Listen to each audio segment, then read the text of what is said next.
కాలభైరవాష్టకానికి ఫలశ్రుతి చెప్తూ కాలభైరవాష్టకం పఠంతి ఏ మనోహరం జ్ఞానముక్తి సాధనం విచిత్రపుణ్యవర్ధనం శోకమోహ దైన్యలోభకోపతాపనాశనం తే ప్రయాంతి కాలభైరవంగ్రి సన్నిధిం ధ్రువం అంటారు. ఎవరు కాలభైరవాష్టకాన్ని చదువుకుని ప్రతిరోజు కాలభైరవుడికి నమస్కరిస్తాడో వాడికి భక్తి, చిత్తశుద్ధి, వైరాగ్యము, జ్ఞానము, చిట్ట చివర మోక్షము ఆయన అనుగ్రహిస్తాడు. ప్రత్యేకించి మార్గశీర్ష మాసం, చతుర్దశి, అష్టమి, మంగళవారం, ఆదివారం ఇటువంటివి కాలభైరవుడి గురించి వినడానికి అత్యుత్తమమైనటువంటి రోజులు. కారాగారవాసం లాంటి ఆపదని కూడా తప్పిస్తాడు. శరీరం విడిచిపెట్టిన తరువాత భైరవయాతన పొందకుండా మోక్షమును అనుగ్రహించగలడు అంటే ఆయన ఎంతటి శక్తివంతుడో మీరు ఆలోచించవచ్చు. కాశికా పట్టణానికి అంతటికీ కూడా అధిపతి అయి ఉంటాడు. అటువంటి మహానుభావుడైనటువంటి కాలభైరవుని యొక్క స్మరణము చాలు, సమస్త పాపములు నశించిపోతాయి. అంత గొప్ప కాలభైరవుడు శివాలయంలో ఈశాన్య దిక్కున నటరాజస్వామి వారి పక్కన విరాజమానుడై ఉంటాడు.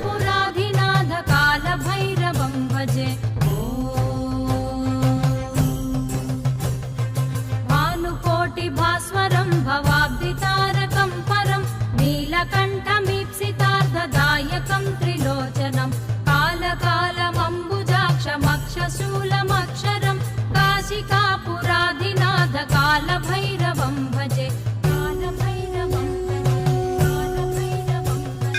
శూలటంకపాశదండపాణిమాదికారణం శ్యామకాయమాదిదేవమక్షరం నిరామయం భీమవిక్రమం ప్రభుం విచిత్రతాండవప్రియం కాశికాపురాధినాథ కాలభైరవం భజే. ముక్తిముక్తిదాయకం ప్రశస్తచారు విగ్రహం భక్తవత్సలం స్థిరం సమస్తలోక విగ్రహం నిక్వణన్మనోజ్ఞహేమ కింకిణీల సత్కటిం కాశికాపురాధినాథ కాలభైరవం భజే.